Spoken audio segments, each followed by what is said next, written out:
Like what? အားလုံးပဲမင်္ဂလာပါငါအတွက်ငါရှိတယ်ဆိုတဲ့စာအုပ်လေးတွေကအခက်ခဲများစွာကြော်လွှားခြင်းဆိုတဲ့စာပိုက်လေးကိုဖတ်ပြချင်ပါတယ်ခုပဲဆက်လိုက်တော့မယ်နော်ညည်ကြတာဟာငိုလိုက်တာဟာရှုံးနေခြင်းမဟုတ်ပါဘူးစိတ်ညစ်ကြီးတွေကိုတုံထုတ်ပစ်လိုက်တာပါငိုချပစ်လိုက်ပါတခါတော့တငယ်ချင်းတယောက်အိမ်ကိုတနင်္ဂနွေပိတ်ရက်အလဲသွားဖြစ်ခဲ့ပါတယ်အားလုံးရဲ့ပိတ်ရက်ဖြစ်တာကြောင့်သူတို့အိမ်မှာလူစုံတက်ဆုံတွေ့ရရဲ့ရက်ပါပဲမိသားစုလည်းများတာကြောင့်တအိမ်လုံးဆဲလဲတွေတထားလားထင်ရလောက်အောင်သူ့မရဲ့ကလေးတွေကစော်ကစားကြတာပါပဲမကြပါဘူးအငယ်ကောင်လေးကမှန်စွဲုံကအလှပန်းကိုသူ့လက်နဲ့တိုက်ဆွဲလို့ဖြစ်သွားပြီးခြေထောက်ပေါ်ကျကွဲသွားပါတော့တယ်ခြေထောက်လဲထိအလှပန်းကိုလဲကွဲဆိုတော့မအေလို့သူကတရက်ဆက်ရိုက်တော့တယ်ခြေထောက်ကလည်းနားအရိပ်ကလည်းခံရတယ်ဆိုတော့ကလေးကအာပြင်းနဲ့ငိုတော့တာပေါ့အဲ့ဒါအောင်မအေလို့သူကနေယောက်ျားမဟုတ်ဘူးလားမငိုနဲ့တိတ်အတန်မထွက်နဲ့အနဲ့ထိုးမယ်ဆိုတာနဲ့ကလေးခမအန်ကျိတ်ပြီးအခန်းတောက်မှာသွားပြီးရှိုက်တက်နေပါတော့တယ်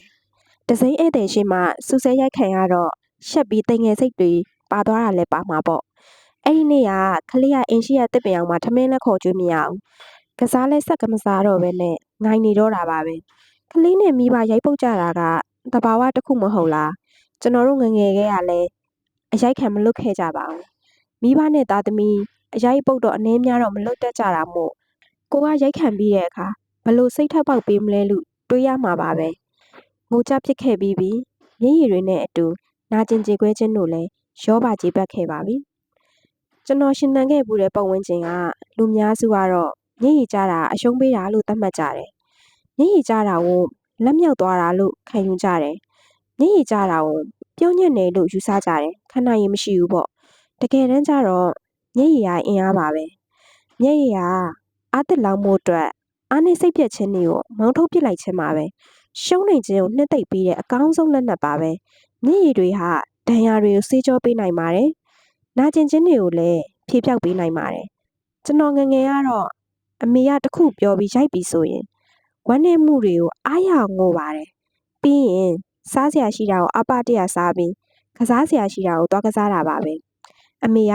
သူမကြိုက်တာလှုပ်လို့တပြက်စီးတစ်ချောင်းနဲ့လိုက်တော်တာပါပဲအိမ်ကောင်းရင်ကအဖေရဲ့အမမရီးစီကိုပြေးတော့တာပဲမရီးကရှေ့ရကားအမေကရအောင်စော်နဲ့စူညံကြလို့ပါပဲရိုက်ပြီးလို့ကတော့မရီးကမငုံနဲ့တော့ပြောလဲအပတရငိုချလိုက်တာပါပဲပြီးရင်ကျွန်တော်စိတ်ထဲဘာမှမရှိတော့ပဲအကြီးပေးတဲ့မုတ်တွေကိုယူပြီးပြန်ကစားတော့တာပါပဲတကယ်တော့မိုးလိုက်တာဟာနာကျင်ခြင်းတွေကိုနှိမ့်သိမ့်ပေးခြင်းအန်ထုတ်ပစ်လိုက်ပြီးခြင်းပါပဲကျွန်တော်တို့အများစုကအရွယ်ရောက်လာတဲ့အခါလောကကြီးရဲ့ထိုးနှက်မှုတွေကိုအမျိုးမျိုးရင်ဆိုင်ရတဲ့အခါမျက်ရည်မကြားနဲ့ငါအရှုံးမပေးဘူးလို့မျက်ရည်မကြားဘူးငါအားတင်းထားမယ်ဆိုပြီးကျိတ်မိတ်နာကျင်ခြင်းတွေကိုအမျိုးချတတ်ကြပါတယ်စိတ်တန်ရာတွေရလာတဲ့အခါလွတ်လပ်လပ်တစ်ခါလောက်ငိုကြွေးကြည့်လိုက်ပါအလောက်ကင်တွေအစင်မပြေတာတို့ပိတ်လောင်ခံစားရလို့ခံစားရတဲ့အခါငိုချပစ်လိုက်ပါရှိစားနဲ့ပြတ်သွားလို့အသေးကွဲပြီးလုံးဝမခံစားနိုင်တော့တဲ့အခါအပတရငိုပစ်လိုက်ပါဒဏ်ရာတွေနာကျင်ခြင်းတွေဝမ်းနဲ့တော့ကတွေဟာမျက်ရည်နဲ့တူပါသွားပြီးပေါ့ပါသွားပါလိမ့်မယ်ခံစားရတွေပေါ့သွားတဲ့အထိငိုချပစ်လိုက်ပါအဲ့ဒီအချိန်ငိုတဲ့မျက်ရည်ကိုလက်နဲ့ဆန်းကြည့်ပါပူနေတာပါပဲမျက်ရည်ဘူးတွေပါအဲ့ဒါတွေကကျွန်တော်တို့ရဲ့ညဉ့်ညမ်းမှုတွေကိုတွန်းထုတ်လိုက်ခြင်းပါပဲအပေါ်မှာပြောခဲ့တဲ့တငယ်ချင်းရဲ့တူလေးလိုပဲမငိုရပဲစိတ်မဲ့နာကျင်ခြင်းတွေကဒဏ်ရာတွေကိုပိုဖြစ်ပေါ်စေတယ်လို့နာကျင်ခြင်းတွေစိတ်ဒဏ်ရာတွေကိုလည်းပိုအမြင့်တွယ်စေပါတယ်အဲ့ဒီအချိန်သူ့ဘာသာအာပြင်းနဲ့ငိုပါစေထားကြည့်လိုက်ပါကလေးကငိုပြီးသူ့ဘာသာနေကြအတိုင်းပြန်ဆော့ကစားဖြစ်မှာပါဒီနေရာမှာ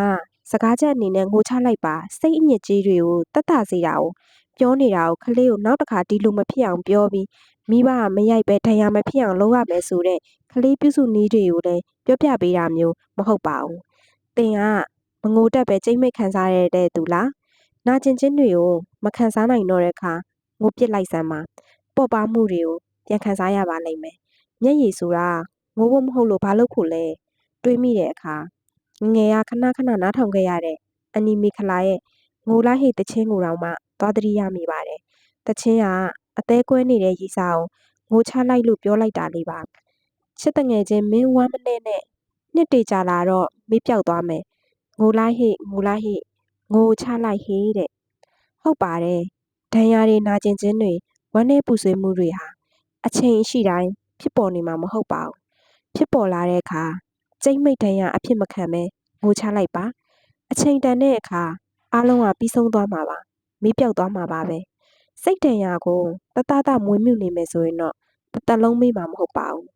မျက်ရည်ကြတာငိုလိုက်တာဟာရှုံးနေခြင်းမဟုတ်ပါဘူးစိတ်တန်ရာတွေကိုတွန်ထုတ်လိုက်တာပါရှင်းထုတ်ပစ်လိုက်တာပါနာကျင်ခြင်းနေဆိုတဲ့နေရာမှာအားတက်လောင်းလိုက်တာပါနာကျင်ခြင်းကိုကြိတ်မိတ်မခံစားပါနဲ့ငိုချလိုက်ပါငိုချလိုက်တာကရှုံးနေခြင်းမဟုတ်အားတက်လောင်းခြင်းရဲ့သင်္ကေတငိုချလိုက်တာဟာလက်မြောက်လိုက်ခြင်းမဟုတ်အာယူခြင်းရဲ့သင်္ကေတငိုချလိုက်တာဟာဆက်ဝမ်းနေဖို့မဟုတ်ဘူးဝမ်းနေခြင်းကိုတွန်ချလိုက်တာပါပြန်မထားနိုင်တော့ခြင်းမဟုတ်မထားနိုင်တော့တဲ့အရာတွေကိုတွန်းထုတ်ပစ်လိုက်တာငိုချလိုက်တာဟာအကြောင်းမဲ့မဟုတ်စိတ်ပြက်ဝမ်းနေခြင်းကြောက်ရွံ့ခြင်းဒဏ်ရာအနာတရများစွာကိုစေးကြောတွန်းထုတ်လိုက်ခြင်းပါပဲငိုချလိုက်ပါနာကျင်ခြင်းတွေကိုစေးကြောအသက်လိုင်းလာကြရအောင်ဂီတတန်စင်တဲ့တခြင်းဟာလူရဲ့စိတ်ကိုပြုပြင်ပြောင်းလဲပေးနိုင်ပါတယ်အဖော်မွန်ကောင်းနေနဲ့ရုံးထခြင်းတခါကျွန်တော်တော်တော်စိတ်တက်ကြပူပါတယ်ပြန်မထနိုင်ခြင်းလောက်အောင်ပြိုလဲသွားတာမျိုးပါငါဘာအတွက်သက်ရှင်နေတာလဲဆိုပြီ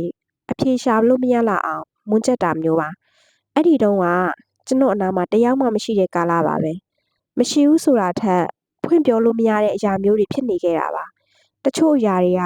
ကိုယ့်ဘာသာဖြေရှင်းပြီးကိုမိဘကအစာမကူညီနိုင်တော့တဲ့အရာတွေရှိပါတယ်စိတ်ညစ်ညူးမှုသာကူးဆက်သွားစေပြီးဘာမှမကူညီပေးနိုင်တဲ့အရာမျိုးတွေပါအဲ့ဒီအခါမျိုးကြကျွန်တော်တို့ဟာငါအတွက်ငါရှိရဲဆိုတဲ့စိတ်မျိုးကိုရက်တည်ယုံထားရပါတယ်ဒီလိုခွန်အားတွေရတဲ့စိတ်မျိုးဝင်လာဖို့ဆိုတာကလည်းလွယ်တဲ့ကိစ္စမျိုးမဟုတ်ပါဘူးအဲ့ဒီတုန်းကငါအတွက်ငါရှိရဲဆိုတဲ့ခွန်အားဖြစ်စေတဲ့စိတ်မျိုးတချင်းတစ်ပုတ်ကနေပြီးနိုင်ခဲ့ပါတယ်အစိုးရလေးဖြူရဲ့ယုံကြည်ရာဆိုတဲ့တချင်းပါပဲစိတ်ညစ်နေတဲ့အချိန်တချင်းတစ်ပုတ်ဟာကျွန်တော်အဖော်မွန်ကောင်းအဖြစ်ခွန်အားတွေပေးပြီးကျွန်တော်ရဲ့ယုံကြည်ရာလမ်းကိုရှောင်လန်းစေခဲ့ပူပါတယ်ဟုတ်ပါတယ်ကျွန်တော်တို့ဘွားတွေကိုဂီတနဲ့တချင်းတွေကအဖော်မွန်ဖြစ်ခွန်အားပေးနိုင်တယ်နူးညံ့စေနိုင်ပါတယ်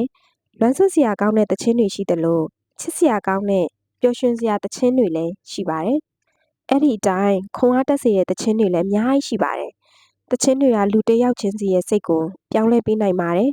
ဘသူတွေစီကအကူအညီမရနိုင်တော့တဲ့အခါမျိုးကိုအားကိုခွဲရတဲ့အခါမျိုးမှာတချင်းတွေကအဖုံမုံကောင်းပါပဲပြုံးမကြဖို့ဖတ်ထွယ်ထားစရာစူးစမ်းလေးတွေပါပဲရွေးချယ်နားထောင်တတ်ဖို့တော့လိုတာပေါ့စိတ်တက်ကြနေတဲ့အချိန်အဆွေးတချင်းတွေနားထောင်လို့မဖြစ်တယ်လို့ပျော်ရွှင်နေတဲ့အချိန်မှာလဲဝမ်းနဲ့ကြေခွဲစရာတချင်းတွေကိုနားထောင်လို့အဆင်မပြေပါဘူးကာလဒေတန်အလိုက်နားထောင်တတ်ရင်တော့တချင်းဟာအားစိလေးတွေပါပဲပျော်ရွှင်စေတယ်တက်ကြွစေတယ်တောကကင်းစေပါတယ်ကျွန်တော်စိတ်တွေညင်ညူးနေပြီဆိုရင်လက်ချက်ကလေးတက်ပြီးလေးဖြူရဲ့ယုံကြည်ရာဝိုင်းဝိုင်းရဲ့ဖြည့်သိမ့်လိုက်ပိုးပိုးရဲ့မငိုပါနဲ့ဆိုတဲ့တချင်းကိုတယောက်တည်းထက်ကတလဲလဲနားထောင်ဖြစ်ပါတယ်မြူးကြွတက်ကြတဲ့အင်္ဂလိပ်တချင်းတွေလည်းနားထောင်ပါတယ်အဲ့ဒီတချင်းလေးတွေကနေယုံကြည်အောင်ရှေ့ဆက်ဖို့ခွန်အားတွေရခဲ့ပါတယ်ဖြည့်သိမ့်ဖို့ခွန်အားတွေလည်းရပါတယ်အလျှော့ပေးဒူးထောက်လိုက်ပြီးလက်မြောက်ဖို့ဆိုတာကလေရုံးထွက်နိုင်ပါတယ်မကောင်းတဲ့စိတ်တွေကသူများကိုတွန်းချဖို့အတွက်လည်းမတွေးပြတ်တော့ပါဘူးငါအတွက်ငါရှိတယ်ဆိုတဲ့စိတ်တွေခွန်အားတွေနဲ့ရှေ့ဆက်ဖို့အင်အားရခဲ့ပါတယ်တချင်းရပေးတဲ့ကျွန်တော်အတွက်ခွန်အားတွေပါပဲစိတ်ညစ်နေတဲ့အခါခွန်အားရစေမဲ့တချင်းတစ်ပုဒ်လာနားထောင်ကြည့်ပါကျွန်တော်တို့မှာဖြစ်ပေါ်နေတဲ့အခက်အခဲတွေစိတ်ဖြတ်အားငယ်ခြင်းတွေဟာဂီတနဲ့တချင်းစာသားတွေကိုခြေဖြတ်တွန်းအားပေးပါလိမ့်မယ်ကျွန်တော်တွေယုံကြည်ရာအိမ်မက်တစ်ခုအတွက်တိဆောက်နေရင်ပြိုလဲခြင်းတွေစိတ်ဖြတ်အားငယ်ခြင်းတွေကြုံတဲ့အခါခွန်အားရစေမဲ့တချင်းတွေကိုနားထောင်ကြည့်ပါပြန်လည်ယုံထားနိုင်မှာအမှန်ပါပဲတချင်းတွေနဲ့ကျွန်တော်တို့ရဲ့စိတ်ဖြတ်အားငယ်ခြင်းတွေကိုမောင်းထုတ်ကြရအောင်တချင်းတွေနဲ့ကျွန်တော်တို့ရဲ့ဝမ်းနဲ့တောကခြင်းတွေကိုမျှောချသွန်ထုတ်ပြလိုက်ရအောင်တချင်းတွေနဲ့ကျွန်တော်တို့ရဲ့ပြိုလဲရုပ်ထခြင်းတွေကိုလည်းတွန်းထုတ်ပြန်ထားလိုက်ကြရအောင်တချင်းတွေနဲ့ကျွန်တော်တို့ရဲ့စိတ်ရဲ့ဒေါသတွေကင်းပြီးနူးညံ့စေကြရအောင်တချင်းတွေကသုံးတတ်ရင်ကျွန်တော်တို့အတွက်အားစိတွေပါပဲဂီတာတစ်လက်တချင်းတစ်ရွက်နဲ့စိတ်ကိုပျော်ရွှင်စေကြမယ်တချင်းတစ်ပုတ်နဲ့ခွန်အားတွေထုတ်ပြီးဝမ်းနေခြင်းတွေကိုမောင်းထုတ်မယ်တန်စင်တစ်ခတ်ချိုတာတစ်လက်နဲ့ပြိုလဲခြင်းတွေကိုတွဲထူမယ်ဒီဂျီတပုတ်တန်သားညွတ်ပြီးယုံကြည်ရအတွက်ခီးဆက်မယ်တချင်းတွေနဲ့ပြန်ထားမယ်တချင်းတွေနဲ့ခီးဆက်မယ်ဂီတဟာငါတို့အတွက်ကောင်းသောအဖို့မော်ခရီးသွားခြင်းကစိတ်ကိုလန်းဆန်းစေပါတယ်ပတ်ဝန်းကျင်အသက်မြင်ကွင်းအသက်တွေကမြင်နေကြရိုးဣနေတဲ့လုပ်ငန်းခွင်နဲ့အိမ်နေရာတွေကနေစိတ်ဖိအားတွေကိုလျှော့ချပေးနိုင်ပါတယ်စိတ်များကိုလှုပ်ပေးမယ်ဘယ်နေရာကိုပြေးထွက်လိုက်ရမလဲဘသူစီကိုပြေးသွားလိုက်ရမလဲ ဘာဘီယာတွန်းအားမှမရှိပဲစားချင်တာစားသွားချင်တဲ့နေရာကိုထွက်သွားချင်တော့တယ်ဆိုပြီးကျွန်တော်တို့ညီးတွားတတ်ကြပါတယ်ကျွန်တော်တို့စိတ်တွေချောင်ပိတ်နေပြီလို့ထင်ရတဲ့ကာလပေါ့တကယ်တော့မွန်းကျက်နေတဲ့ကာလတွေပေါ့တခါတလေတော့ကျွန်တော်တို့မှာတိတ်ကိုမွန်းကျက်ရတဲ့ကာလတွေရှိပါတယ်အလုပ်တွေရပြီးစိတ်ညစ်စရာတွေကပုံဝေဒနာတွေကစုံကာလတွေပေါ့နှစ်ကုန်ဘတ်ဂျက်ပိတ်ခါနေဝန်ထမ်းတွေအလုပ်သမားတွေအားလုံးနှိပါနှစ်ဆပင်ပန်းကြပါတယ်မနိုင်မနှင်းအလုပ်တွေနဲ့အိမ်မှုကိစ္စတွေကြားခေါင်းတောင်မဖုံနိုင်ပါဘူးအလုပ်သမားမဟုတ်တဲ့ចောင်းသားចောင်းသူတွေဆိုလဲစောင်မိုးဝဲတွေကြားစာတွေကြားမှာလုံးလဲပတ်ချလိုက်နေတော့တာပဲအိမ်လုပ်ပဲလုပ်ကြတဲ့သူတွေဆိုလဲနေစာတူဝအိမ်လုပ်တွေကြားညီးစည်းနေတာပါပဲကျွန်တော်တို့တွေဘာလုပ်ကြမလဲအဲ့ဒီစိတ်ညစ်ညွတ်မှုတွေစိတ်ဖိစီးမှုတွေမြောက်များလာတော့အလုပ်တွေဈားရဲကနေပြီးတော့တခါတလေတော့ကိုယ့်အတွက်ယုံပြီးထွက်ပြေးချင်တော့တာပဲမဟုတ်လားကျွန်တော်တို့တွေကအဲ့ဒါကိုရင်ဆိုင်ဖြေရှင်းကြရအောင်ဘလို့ရင်ဆိုင်ဖြေရှင်းကြမလဲစိတ်နှကပ်ပန်ရတာထက်ခရီးထွက်ရတာပိုမြတ်နိုးတယ်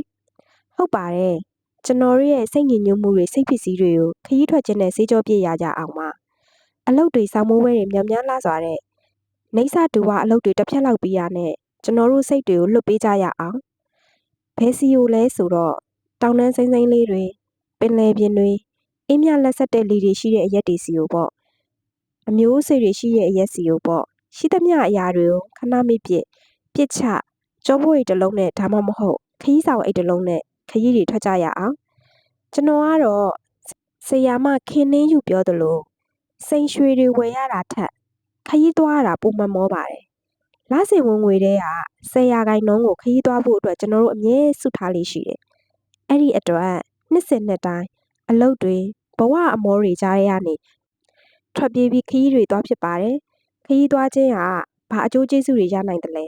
ခရီးသွားခြင်းကကျွန်တော်ရဲ့စိတ်ကိုလက်ဆက်လန်းဆန်းစေပါတယ်ပတ်ဝန်းကျင်အသက်မြင်ကွင်းအသက်တွေကကျွန်တော်ရဲ့မြင်နေကြရိုးအိနေတဲ့လုပ်ငန်းခွင်တွေအိမ်နေရာတွေက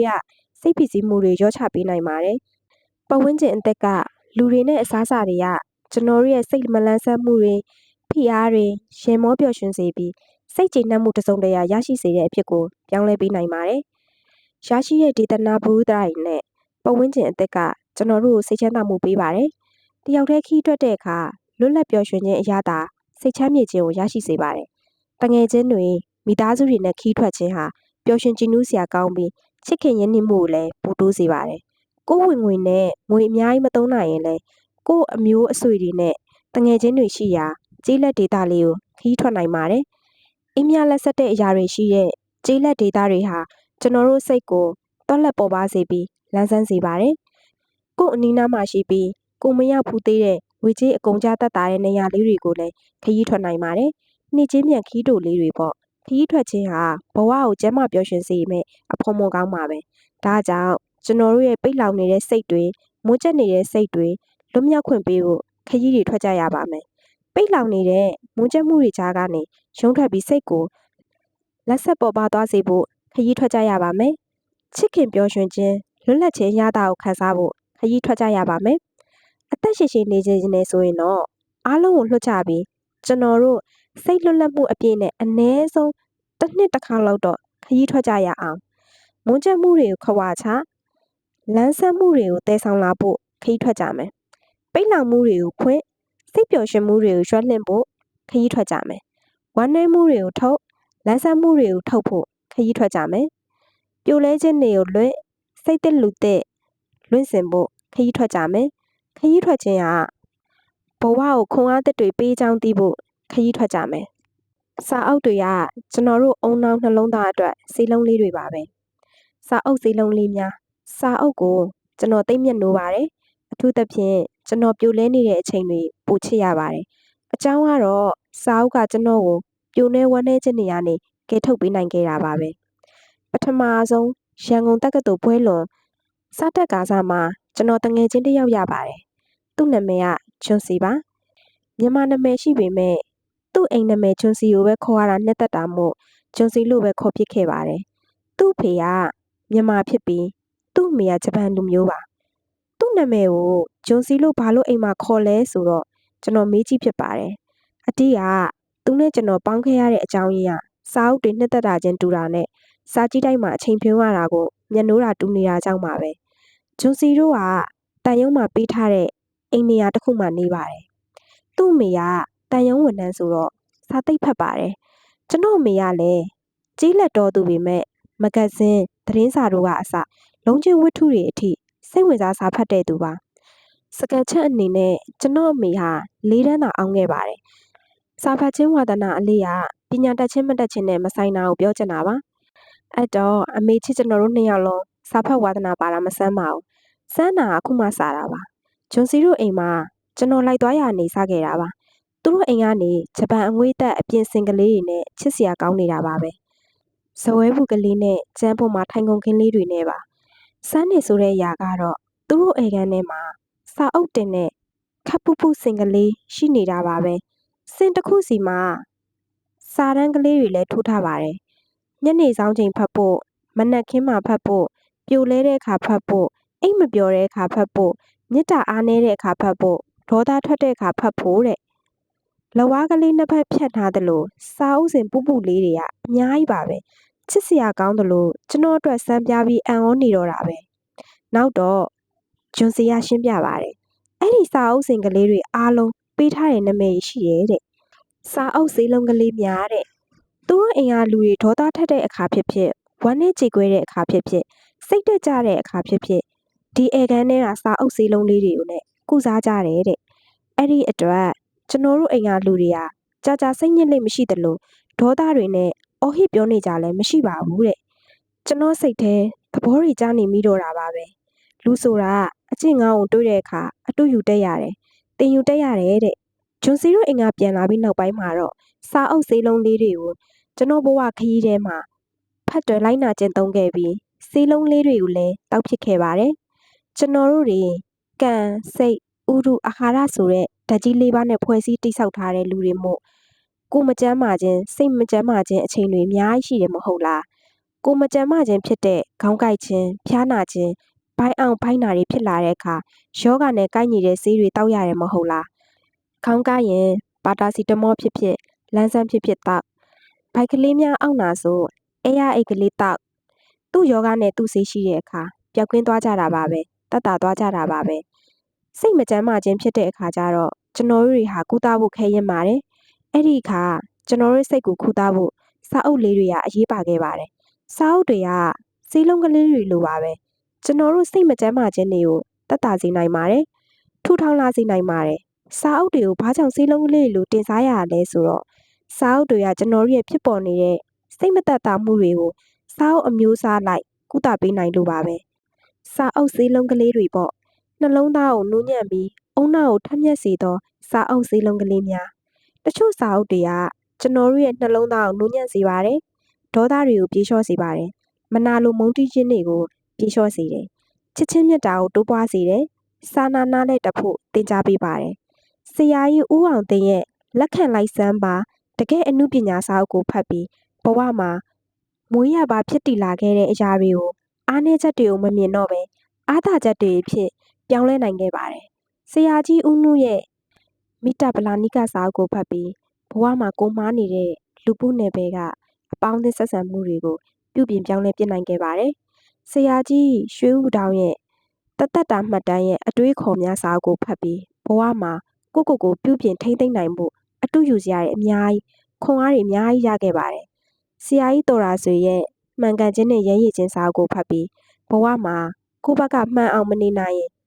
ဘသူ့ကိုမှလမ်းပြသူဥဆောင်သူဆောင်ရွက်သူအဖြစ်မပြောရဲမဆိုရဲမလုပ်ရဲမကန်ရဲဆိုတဲ့အသိပညာကောင်းကောင်းကြီးရခဲ့ပါတယ်။ဆရာကြီးတက္ကသိုလ်ဖုံးနိုင်ရဲ့တငယ်ချင်းလိုပဲဆက်၍ခေါ်မိခိုင်းကိုဖတ်ပြီးဘဝမှာကိုချစ်ရတဲ့လူတစ်ယောက်ကိုဖွင့်ဟမပြောဖြစ်တော့ပဲရေငုံနှုတ်ပိတ်သေးသွားရမယ့်အဖြစ်ကိုဘယ်တော့မှအပြစ်မခံနိုင်ဘူးလို့ဆုံးဖြတ်ချက်ချမိတဲ့အထိခိုင်ကိုတနာခဲ့ရပါတယ်။ဆရာကြီးချစ်ဦးညိုရဲ့လင်္ကာဒီပချစ်သူစာအုပ်ကိုဖတ်ပြီးဘဝမှာလူတစ်ယောက်ကိုရှုမြင်တဲ့အခါမကောင်းတာတွေပဲကြည့်ပြီးမဆုံးဖြတ်တော့ပဲတခြားရှုထောင့်ကနေခန်းစားပေးတတ်လာခဲ့ပါတယ်။ဆရာကြီးဖေမြင့်ရဲ့နှလုံးသားအာဟာရစာအုပ်ကိုဖတ်ပြီးဘဝမှာကိုချင်းစာတတ်တဲ့နူးညံ့တဲ့နှလုံးသားစိတ်ဖြစ်စေတဲ့နှလုံးသားဖြစ်အောင်အ ਨੇ ဆုံးစင်ကြင်နေထိုင်တက်လာခဲ့ပါတယ်။ဆရာကြီးမင်းလူရဲ့ငှက်ကလေးစာအုပ်ကိုဖတ်ပြီးဘဝမှာပဏိပခတွေနဲ့မိဘနှစ်ယောက်ကြားနေ့စဉ်ကြုံတွေ့ရတဲ့အခါ သားသမီးတယောက်ရဲ့ရင်ထဲကခံစားချက်ကိုနစ်နဲ့ခံစားပြီးမိဘတွေအားလုံးကိုပိုးဖွဲ့ချင်လောက်အောင်လူတယောက်ကိုအသိတရားတစ်ခုပေးခဲ့ပါတယ်။ဆရာကြီးလင်္ကာကျော်ရဲ့တိမ်တွေနဲ့တောင်ထဲနဲ့ခရီးသည်စာအုပ်ကိုဖတ်ပြီးဘဝမှာကိုတူးကိုကြုံစူးစမ်းခဲ့တဲ့လူငယ်တယောက်ရဲ့ဇွဲသက်တိကိုမြတ်နိုးရဲ့ချစ်ရတဲ့လူတယောက်ပေါ်ထားတဲ့ကျင့်ဝတ်ဆောင်စင်မှုတွေကိုအတူယူလေးစားအားကြခဲ့ရပါတယ်။ဆီယာမကျူးရဲ့အမှတ်တရစာအုပ်ကိုဖတ်ပြီးစွစွတွေးလိုစိတ်ဓာတ်နဲ့အမျိုးသမီးမျိုးကိုတွေ့အောင်ရှာကျင်ခဲ့တယ်။ဘဝမှာစွစွတွေးလိုထက်မြက်ပြီးတယောက်ရက်ကိုမပိုင်ဆိုင်ရလို့အညိုးတေးတွေမရှိပဲကိုလန်းကိုလျှောက်ပြီးတယောက်ရက်ကိုကိုဘက်မှာသစ္စာတရားဘယ်လောက်မြဲကြောင်းပြနိုင်တာကိုသိအားကြလေးစားခဲ့ရပါတယ်။ဆီယာမကြီးနှင်းယူရဲ့ပြားရည်အိုင်စာအုပ်ကိုဖတ်ပြီးဘဝမှာမြိုင်းလိုအတ္တလောဘကြီးပြီးကိုယ့်ရဲ့အကျိုးစီးပွားကိုယ့်ရဲ့ရယူလိုမှုအတွက်သာဆိုရင်ဘသူ့ကိုချနင်းဆိုတဲ့စိတ်ဓာတ်မျိုးမဖြစ်အောင်စူးစမ်းရမယ်ဆိုတဲ့အသည့်တရားတစ်ခုရခဲ့ပါတယ်။ဆီယာမကြီးဂျာနယ်ကျော်မလေးရဲ့သွေးကိုဖတ်ပြီး